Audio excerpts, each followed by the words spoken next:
Hello, everyone. Welcome to our Alberta Business Outlook interview series. My name is Cathy Samuel, and I'm a partner in the Business Law Group in our Calgary office.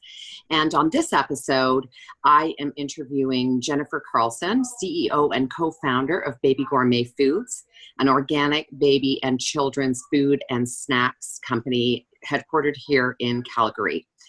Baby Gourmet is really a homegrown success story, and I'm really thrilled to be doing this interview with you, Jennifer, because your products have definitely been growing up with my family since my kids were babies.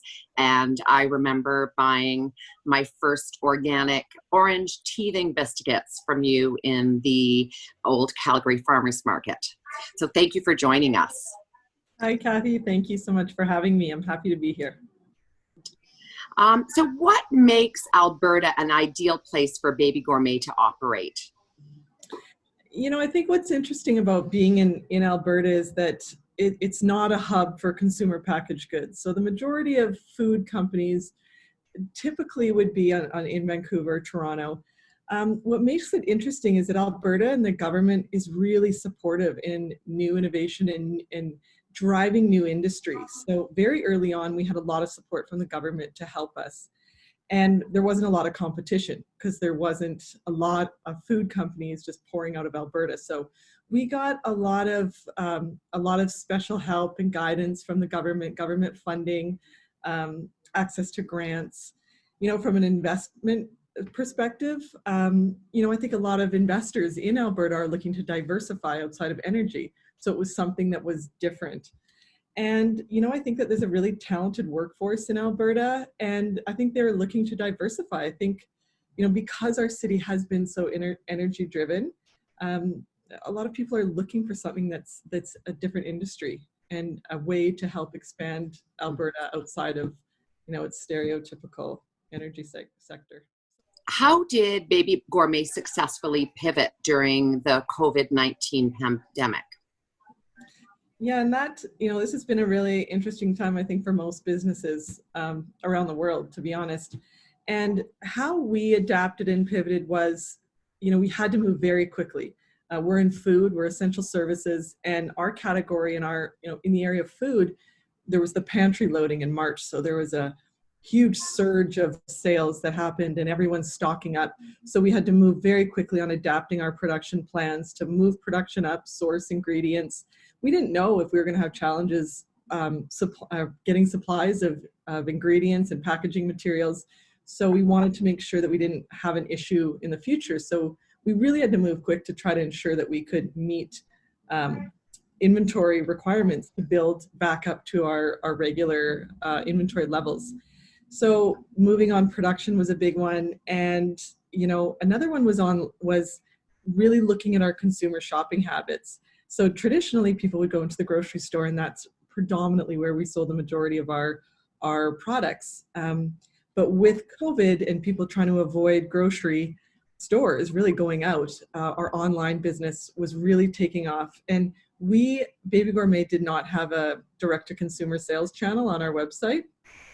So within 3 weeks, we were up and running with an online website or e-commerce store on the Baby Gourmet website, which we didn't have before and hadn't necessarily planned on developing. But because our consumers' habits were shifting, we really wanted to cater to parents that didn't want to go out, and we could deliver straight to their door. So we set the e-commerce up. With our products in the US, we ramped up our online opportunities with other retailers. So we ensured all of our products were listed on the Target.com website, the Walmart.com, really ramping up the online presence. And I would say too, we had to adapt our marketing. All of a sudden our consumer, their habits have completely changed. They were always online and on social media, but now at a much higher level because everyone was at home. And everyone was going through a very different experience than what they were, even a few weeks prior. So we had to change our communications. And the way we did that, we actually moved all of our marketing efforts in-house so that we had a very quick reactive response to our consumers through our online channels.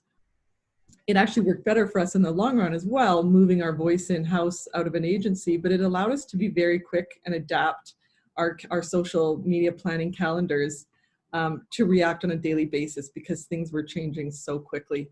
So I would say, the biggest things we really did was just move really quick in the certain areas that were key flags for us: inventory, marketing, and then the e-commerce component. What are the biggest areas of risk for Baby Gourmet in this new normal, and how are you going to respond? I would say that the biggest risks, again, are the buying habits. So we are really set up in a retail environment where we sell direct to retailers and the retailers sell our products to the consumers. So that model for us is really how we're set up. And if they're changing their habits and significantly to the point where the majority has moved to online, it's finding really, shipping online is not necessarily cost effective. So it's finding the most cost effective ways to deliver your products directly to your consumer. Could consumers, I don't think babies are going to eat less. I think that if they're not buying it, our mom's going to turn to making more homemade baby food because they're going to have more time because they're going to be at home. That's absolutely a risk.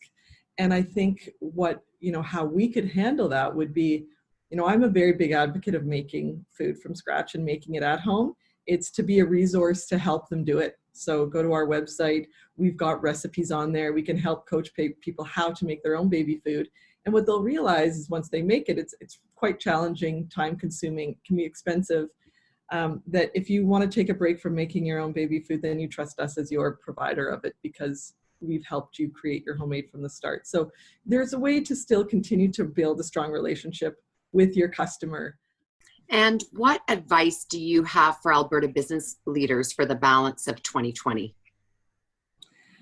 It's such an interesting year. And I think one of the biggest things, if you are leading a team, is to continue to stay positive and be a positive, motivating leader for your team and consistently checking in. I think, it's not even the dynamic of moving your team from an office environment to home where there's so many more distractions and it's really quite challenging to work from home.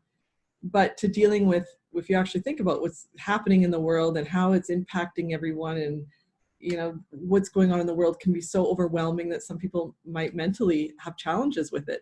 So I think, for me and how I kept a really strong, motivated team was just regularly checking in. We sent toys and things to help parents that had children at home that would help keep their kids busy in an educational way.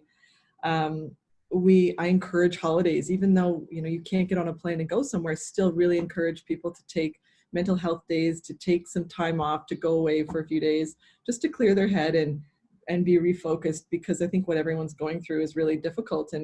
And you really have to, it starts with your team, and you really have to make sure that your team stays together and positive. I think too, look at your business. And I wouldn't doubt that this pandemic and everything that we're going through is going to affect someone's business in some way, shape, or form. So being really open-minded to, is there ways that you can pivot your business to adapt better to your customers, and how can you make it an environment for them that they're still getting what they need, but maybe it's different than what you had originally planned. It's being really creative and looking outside your box and adapting your innovation. What you thought might work for 2021 may not work next year. So you've really got to look at your innovation and how do you pivot that to adapt to this new world order? Because I don't think it's really going to flip overnight. It's going to be quite a while. And I think everyone needs to look at their business differently for the next 18 to 24 months for sure.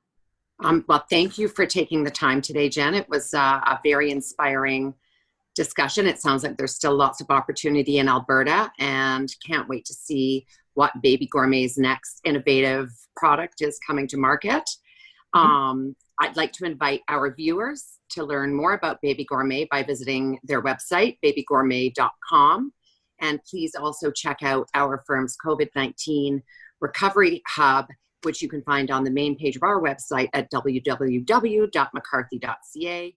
Thanks for watching.